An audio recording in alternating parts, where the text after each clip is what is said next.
Before we get into this week's episode and I introduce my special guest, look, do us a huge favor and leave a rating and review of the show. And you can do that on Apple Podcast or Apple iTunes, chartable.com, or leave a rating on Spotify. This small act goes a long way in moving the podcast forward. So before I introduce my guest, for everyone that knows me knows that I'm a big boxing person. If you didn't know, then now you know. Boxing is my favorite sport. And so this episode was awesome for me because I got to talk about boxing and I got to talk about it with one of the most well-known last names in the sport of boxing. This week, my guest is former boxer and now for the past few decades, world-class trainer, Jeff Mayweather.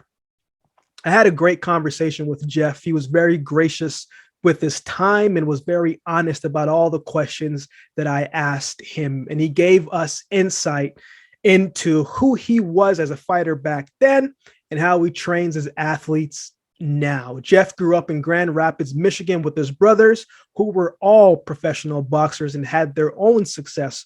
Talk about the family business, right? His eldest brother, Floyd Mayweather Sr., was a former welterweight contender. His other brother, Roger, who passed away recently, was a 2-division world champion. And in him individual career, Jeff was a former IBO super featherweight champion. In this episode, we talk about what it was like growing up with his brothers.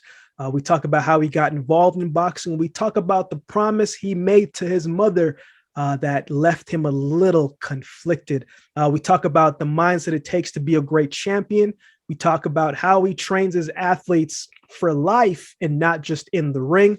And we talk about his nephew being Floyd Mayweather Jr. We talk about why it's important to protect that name. And we talk about what made him different. Talk about his top 5 favorite boxers of all time and so much more. I had so many questions. And the more that the conversation went, the more questions that I had, so much that we even talked about doing a part 2. So hopefully we'll be able to do that at a later date. But I believe this is an episode that you truly enjoy. So without further ado, enjoy this week's episode with Jeff Mayweather.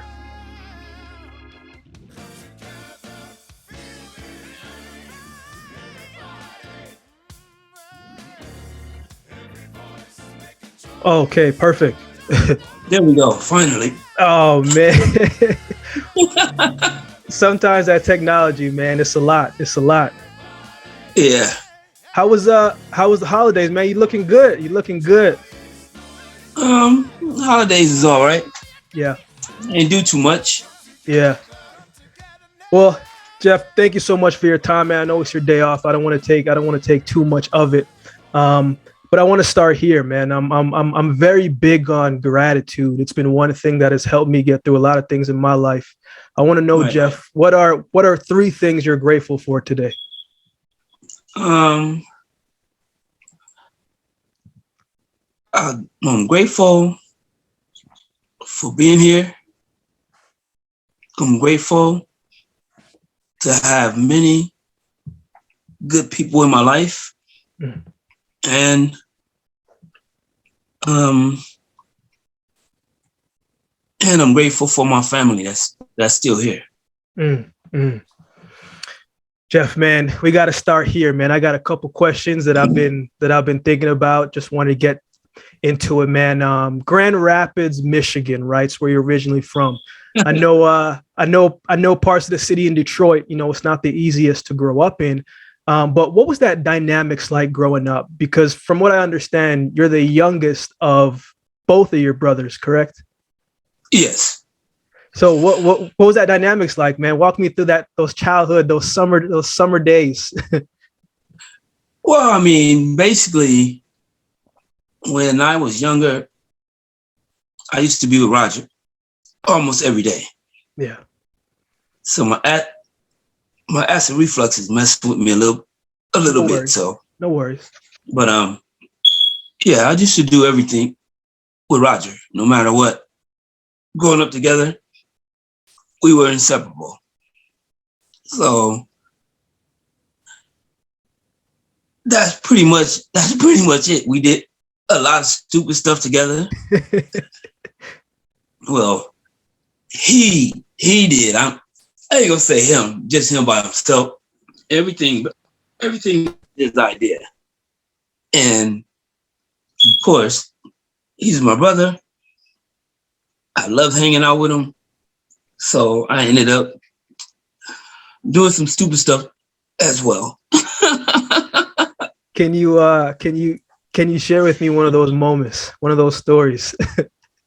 I'll give you one. And hopefully statute of limitations has passed. Well, actually, we went into a sporting goods store. Mm-hmm. And basically, we were all just coming from football practice. We were very young. I don't know how young, probably about maybe 12, something like that. But Roger was a mastermind. So we went in the store and Roger said, it was like 5 of us. Mm. He put everybody in their position in the store. And he gave me a bat and told me to hold it on this guy. Of course, I didn't know what was going on, but still, I guess I was old enough to know I shouldn't have been doing it. But still, I mean, Roger was my brother, so he came up with the master plan. And basically, it's funny because we end up taking a lot of stuff from the store, and then saw the guy that owned the store many years later. And it was so funny because he was like, man, it's amazing. I got robbed by the Mayweathers.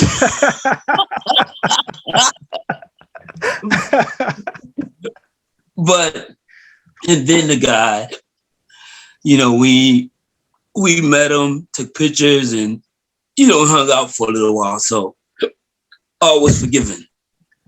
I know, your brother Roger passed away. But, you know, I've always found, at least for me, there are certain things you learn early in life, whether you want to or whether you don't want to. Life kind of forces you to grow up in some capacity. What during those times when you were coming up, what were some things that was left upon you, maybe from your brothers, maybe from your parents, that kind of always stuck with you? Well, I guess the most important thing, and I don't really necessarily know if it's from anyone, because I don't know, I was kind of just humble, and I do my own thing. And so the most important thing I've learned is that to try your best to treat everyone with respect. Mm. And I don't care if it's a garbage man. I don't care if it's no matter what walk of life. I don't even care if it's a bum. Treat them with the same respect that you treat everybody else with. I think yeah. My most important for me. My grandmother, she passed away last month, and she would say the same thing. You know, they used to thank you. They used to call her like the neighborhood grandmother because everybody was welcome. But I want to ask, you know, there's always some outlets that help us get through certain situations, whether it's dealing with a loss, dealing with something, or just trying to figure it out. For me, it was sports, and for you, it was boxing, Jeff. But let's be honest, man, nobody wakes up and says they want to get punched in the face, right? So how did boxing come into play for you? That's a story. I've told this story, and well, what I just talked about, me being with Roger. Yeah. I never cared about boxing, really, in all honesty. But I like being with Roger so much that I followed him everywhere. And even to this day, I'm here because of following him. And so,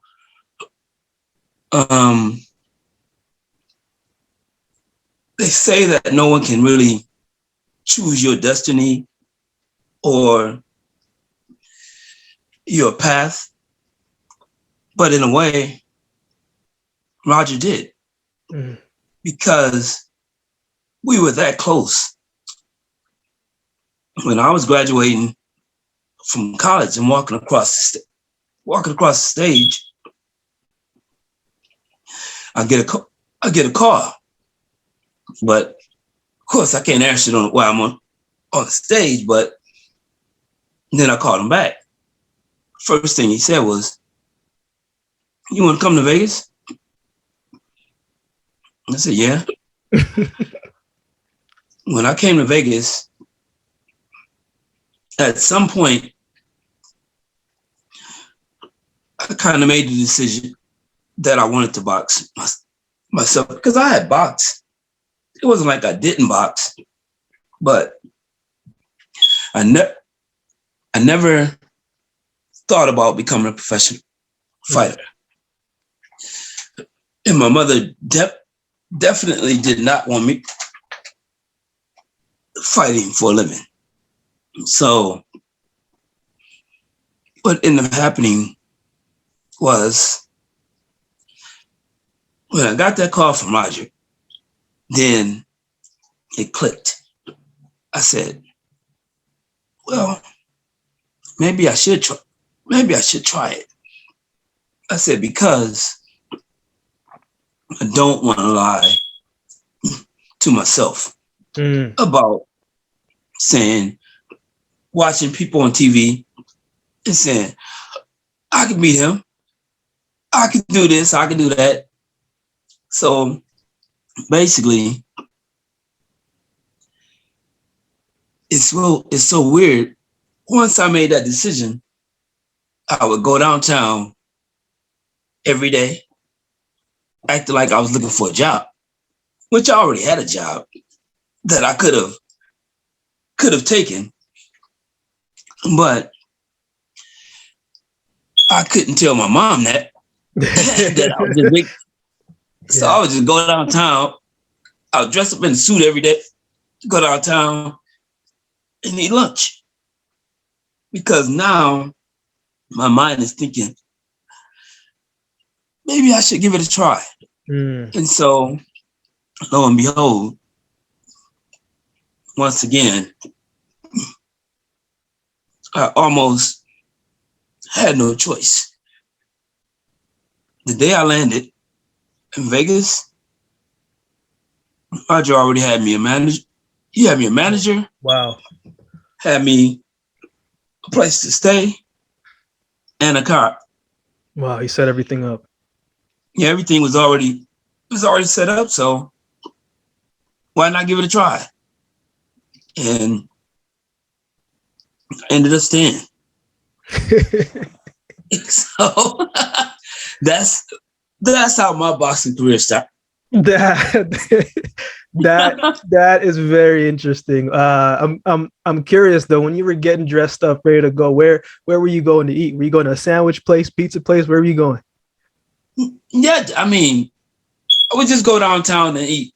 Yeah, like subs and pizzas and stuff like that.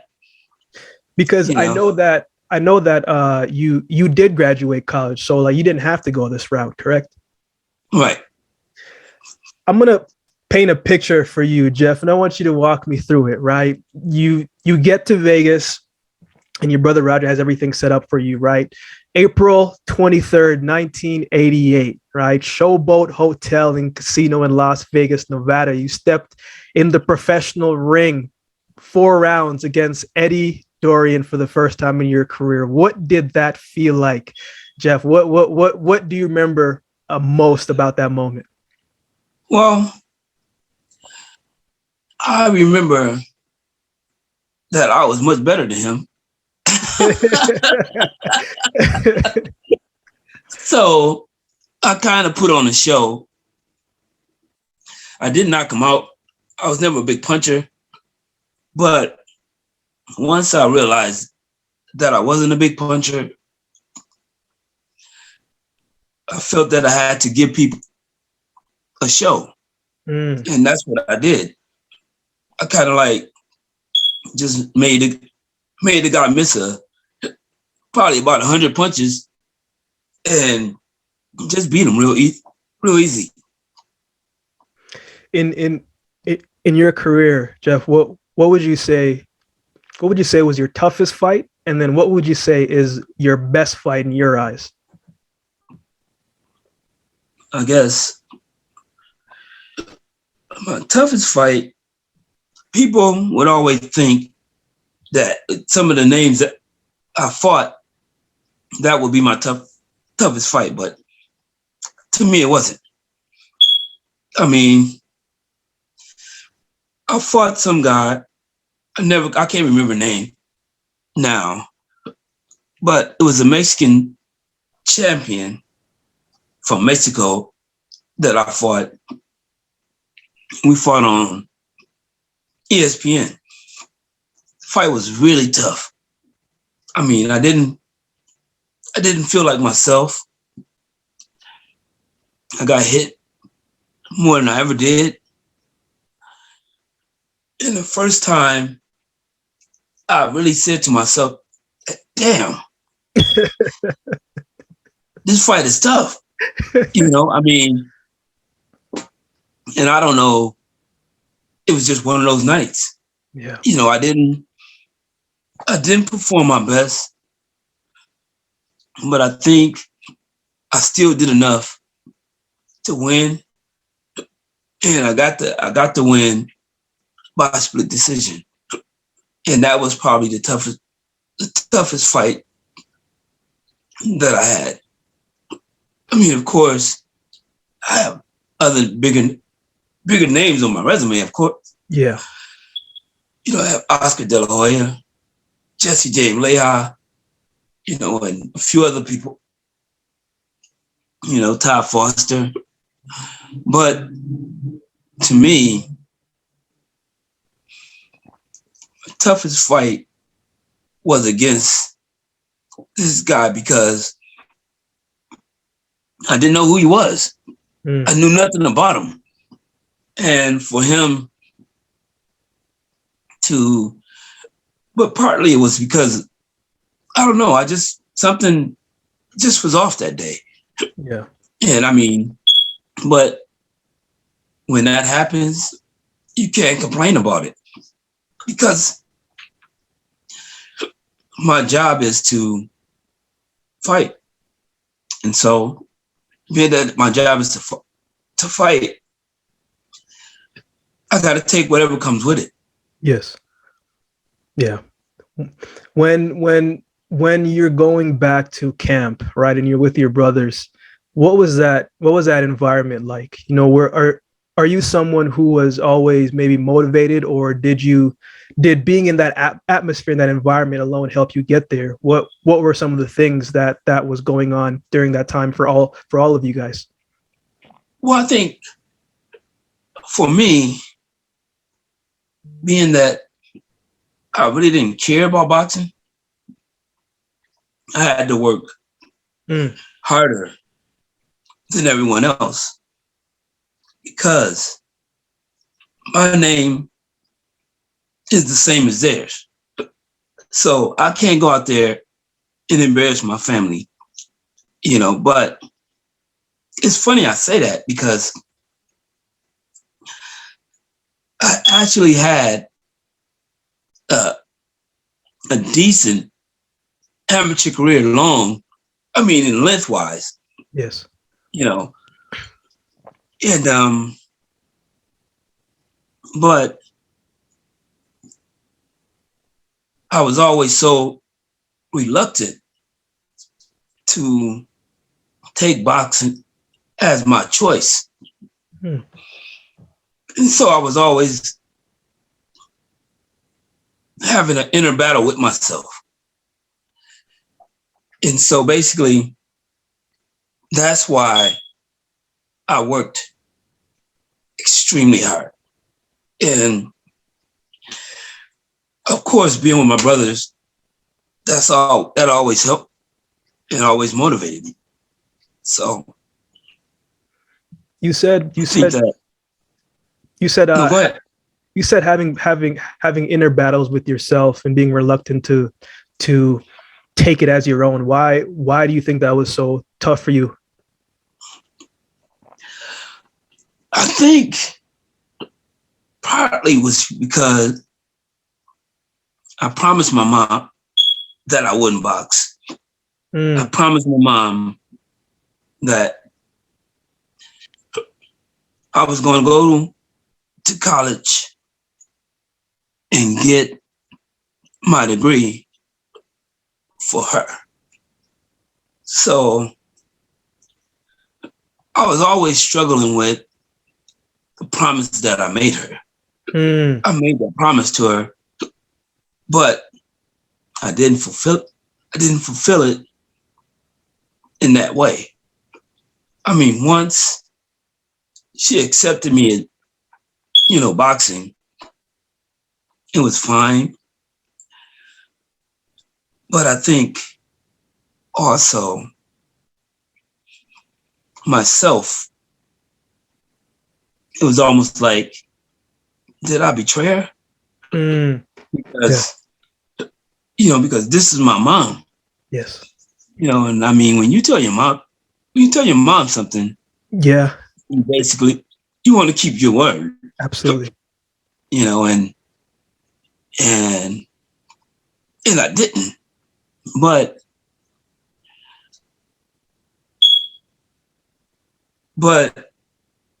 she forgave me, and so, and that was most important for her to give me the validation of, don't worry about it. Just do what you want, do what you're doing, and basically do it the best you can. I want to talk about your last fight, Jeff. I've learned throughout my sporting career that very few athletes get to walk off on their own terms. Usually, something takes them away, or maybe age takes them away from the sport. Right. But walk me through that last fight at home in Grand Rapids, Michigan, because from what I understand, your brother Roger was also on that card as well too. What did that mean to you, and why did you go back there? I know it's home, but you could have maybe fought anywhere else. Why was it so special to go back there? It's funny. It's funny you touched on that, because realistically, I asked for that fight to be there. At that time, Floyd Jr. had basically signed with Top Rank. And at this time, I was basically managing his career. And so the reason why it was so important to me was because these are the same people that cheered for me as an amateur. Yes. And basically, it only seemed right for me. I already knew I was retiring. Yeah. So this was my retirement fight, knowing that going in. So I felt that it was just the right thing to do. The same people that cheered for me a long time ago had a chance to cheer for me in my very last fight. And that was important. That was very important to me. So that's why I had it done that way. Did your mom ever come to any of your fights? She came to that one, but she didn't hardly come to none of my fights. She came to Roger because she knew Roger loved to fight. Yeah. She came to Floyd Junior fights and senior fight because they all love boxing. Yeah. I mean, absolutely loved it. Me, okay, I'll do it. And so with me, she was always so worried that she would never come to see me fight. Would you change anything, Jeff, now that you've had time to really sit back and to really reflect? Would you change anything now that you're out of it? You've been out of it for a while, but would you change anything how you did it? Well, to be honest, I'm one of those people that when I make a decision, I make that decision. I don't have regrets. Yeah. Because if I make a decision and it doesn't work for me, I'm going to go back and find something else that does work for me, or try to find something that works for me before, I give up. And so I made the choice. Didn't have to. Yeah. But I did. And I'm doing okay. I'm doing all right. After your boxing career, you're doing what you're doing now, right? You stepped to the next chapter of your life and got into coaching. But I don't always think you get the full recognition of some of the champions and all the weight classes that you've held, including Sultan Ibragimov, Celestino Caballero, Muhammad Wasim, who I think you're still working with, and some time with Floyd. You've been immersed in boxing for decades, Jeff. But yeah. I want to ask, because what brings you more fulfillment, would you say? Was it when you were in the ring, or is it now helping the new generation of fighters achieve their goals, their dreams, their aspirations, and ultimately to become their best? You know what's funny is that it seemed like you've been in my life, because all of these questions that you're asking are exactly what no one else has asked. And basically, no, me being a trainer, I love way more ever than when I was a boxer, because I'm helping someone and we're on a journey together. And basically, we start out, we don't know where we're going to end up, and basically my skill set and my teachings and their ability to accept it is going to take us where we need to be, or we're going to fall short. But even if we fall short, we fall short together. And I'm all right with that. Yeah. And so that's why, to me, training a fighter, I'm more than a boxing coach. I'm a life coach. Yes. I sit down and talk to my fighters about life. I don't talk to them about boxing. I talk to them about, I train them. That's what we do. But when we're done, we talk about life. What's going to be next in your life after this is over? And of course, I want to have as many world champions as I can make or be a part of as many possible world champions life I can be a part of, but in the end, with me, it's not always about becoming world champion.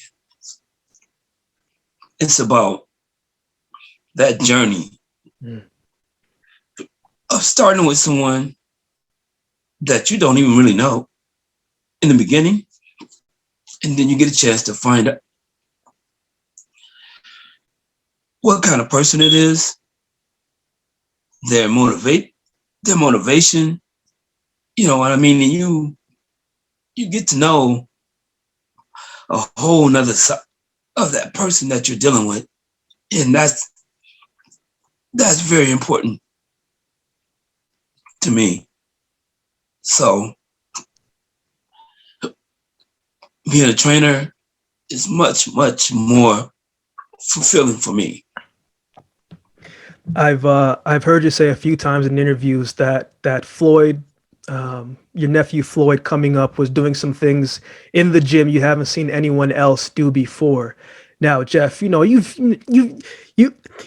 think one of your favorite boxers is Sugar Ray, right? You've seen Sugar Ray, you've seen Hearns, you've seen Hagler, you've seen Tyson, you've seen all these people come before him, but yet you said Floyd was doing some things different. What were you referring to exactly? And what were you seeing that was different about him? Well, the most important part, I guess, was I can't really say if they were doing the same things or not. Yeah. But you had a kid that started so young. I mean, I know that's one thing that I know, that they didn't start as young as him. And the difference is that what was instilled in him at the age of 6 or 7 stuck with him until he stepped away from boxing. It never changed. To him,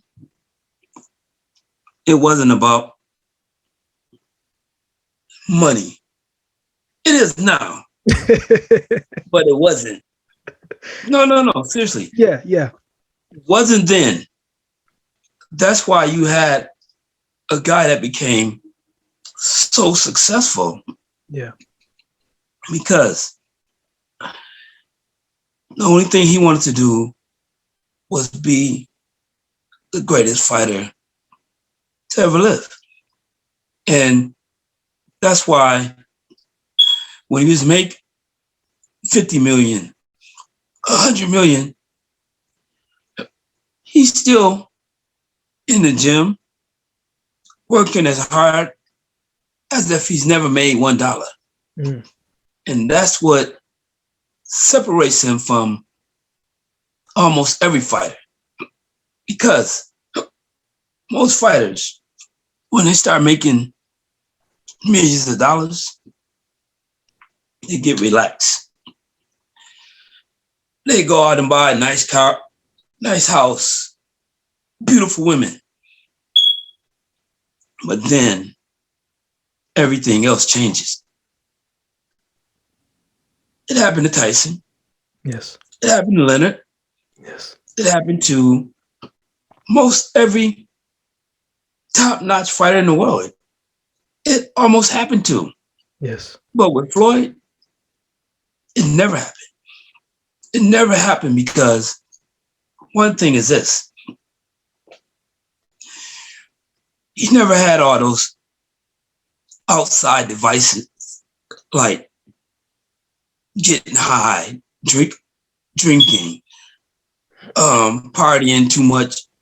He never did none of that stuff.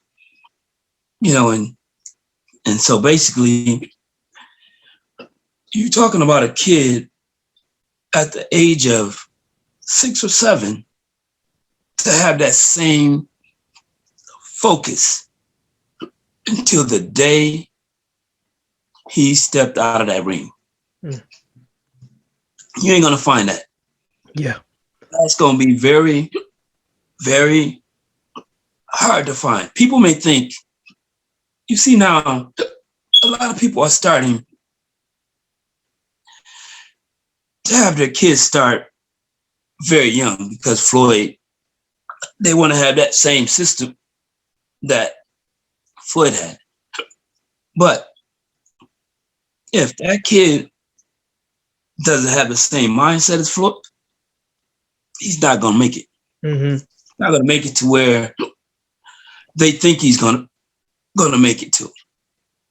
Because you're talking about a kid who sacrificed basically most of his life being dedicated to boxing. Floyd didn't play no other sport. Yeah. And basically, and it's one of those things where sometimes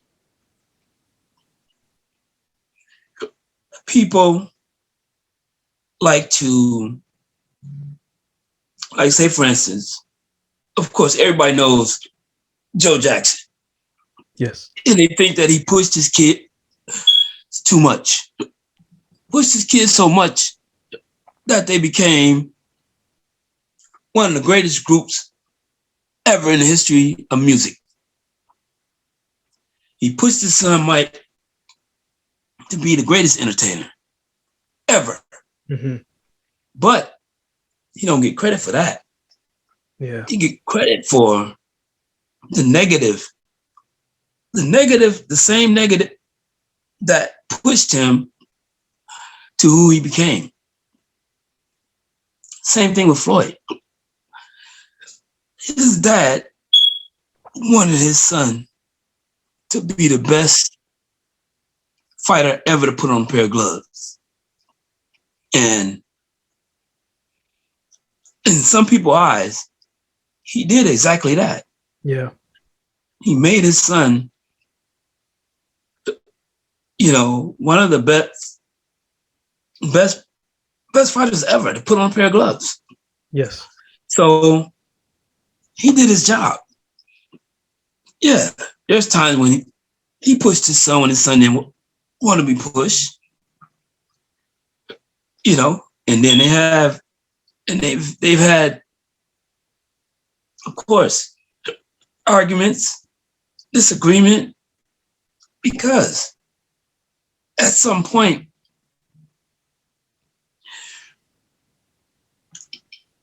his son is a man now. Yeah.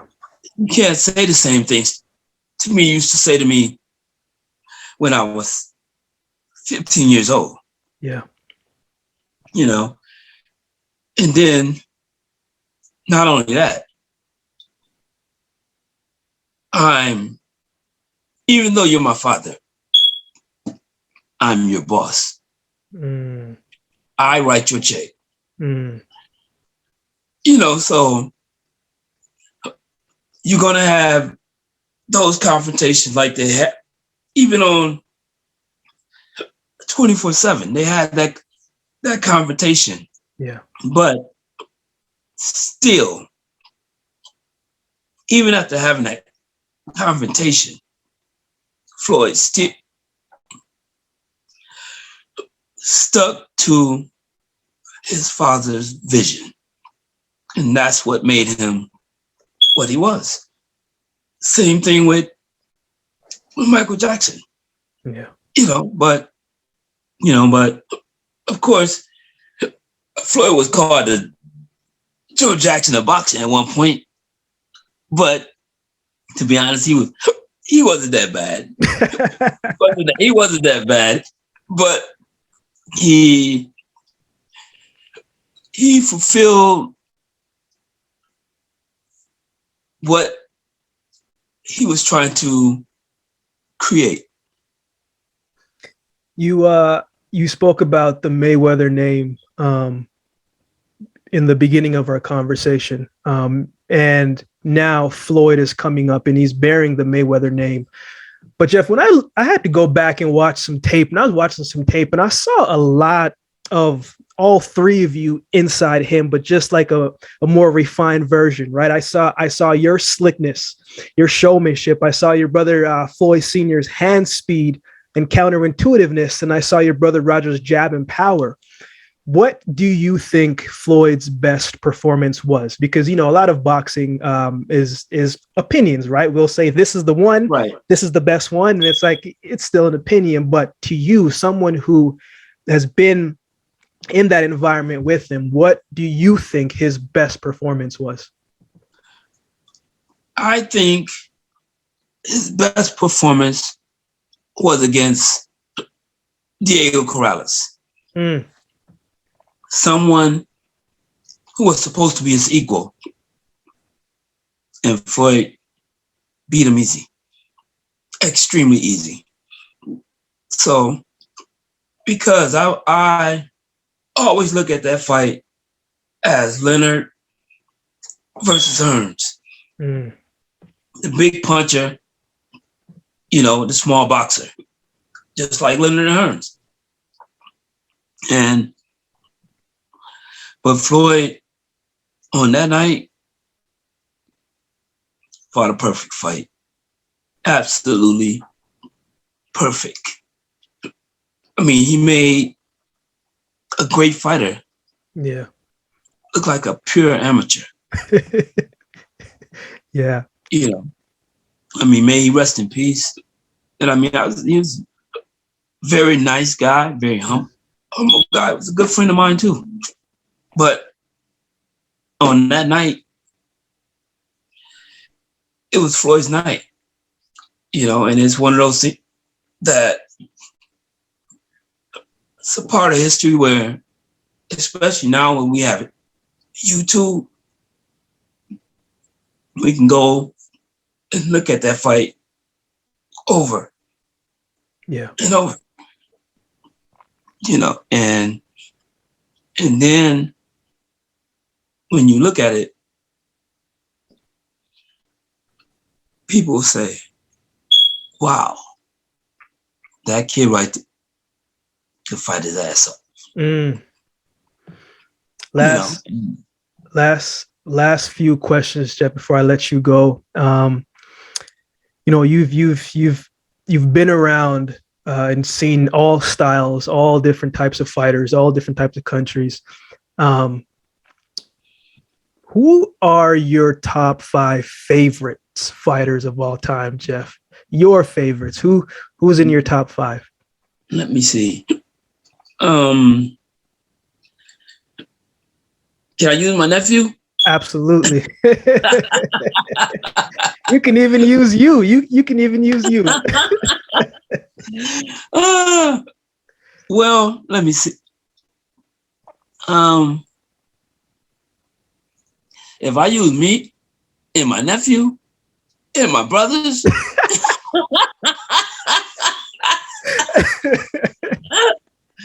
no, I mean, let me see.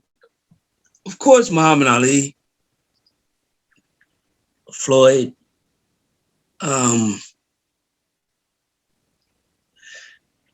Michael Nunn,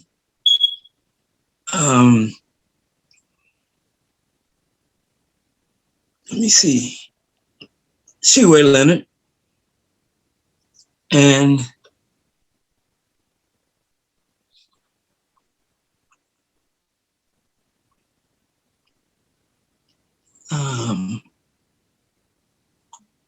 trying to think.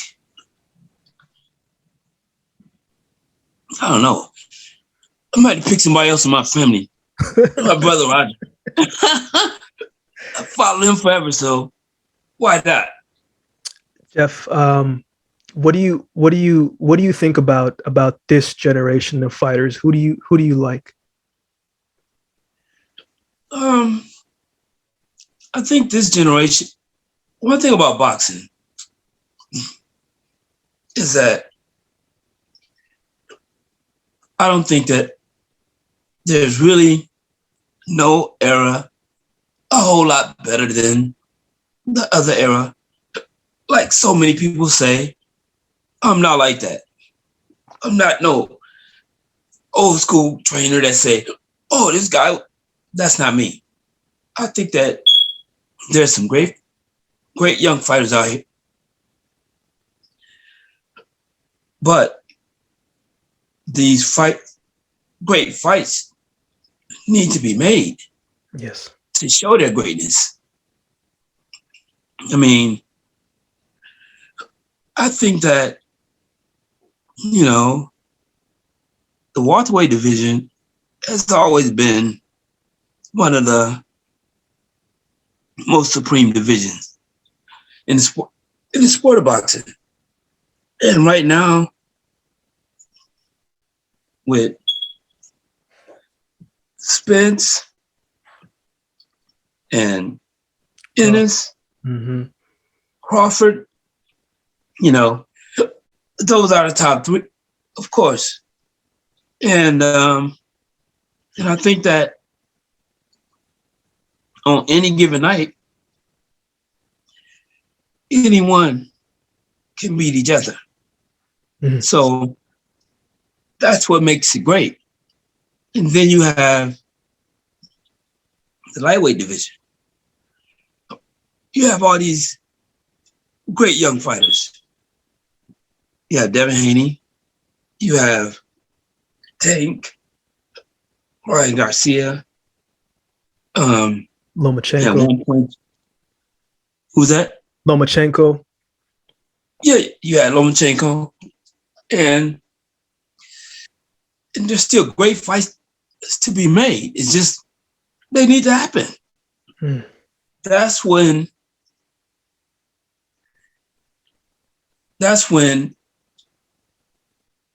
your legacy really begins. When you beat just like Floyd beating Corrales, Sugar Ray Leonard beating Hearns beating Duran, and the list goes on. That's when you're on your way to becoming a legend. Yeah. Got to take those risks. And right now, no one seems to be taking them. Mm. Yeah. Yeah. I'm hoping we get to see a lot of fights before everybody gets a little bit older and they're kind of a shell of themselves. Right. They're not the same fighter then. Yeah. Yeah. Jeff, man, I could sit here and ask you a million more questions, but I want to ask one more. Um, um, you know, when I was watching some stuff with you, your brother Floyd Sr. and your brother Roger, and just sitting down and just hearing how you guys talk about each other, joke with each other, laugh with each other, the camaraderie that you all have and the relationship that you have with it.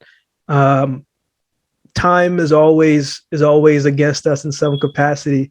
But at this stage in your life, Jeff, what keeps you going? What keeps you motivated to get up and to continue helping others? Well, that's it. And the one thing is this: whenever you find me as a coach, you find someone that has potential. You wake up every morning wanting to realize at some point he has the potential that I think he has. Because at some point we got to take risks. And when we take those risks, hopefully we will come out on the winning side. I wake up for that every morning. I wake up because my fighters respect me, and I want what's best for them. And that wakes me up every day. Jeff, man, thank you so much for your time. You've been so gracious with it. Definitely, you are very well respected. I could sit and ask a million questions and just listen to you speak. So thank you, thank you for your time. I know you have a lot going on. Where you know what? Yeah, I have a podcast right after this. Oh, okay. Okay, I'm gonna let you go, man. Thank you so much. Let's stay in touch, man. I love hearing all the things that you have to share. No, definitely. We'll do this again. Oh, please, yes, I'd love to, because we haven't gotten everything that I wanted to in part 1, so definitely part 2. All right, sounds good. All right, Jeff, have a good rest of your day, brother. Take care. All right, thank you. Bye.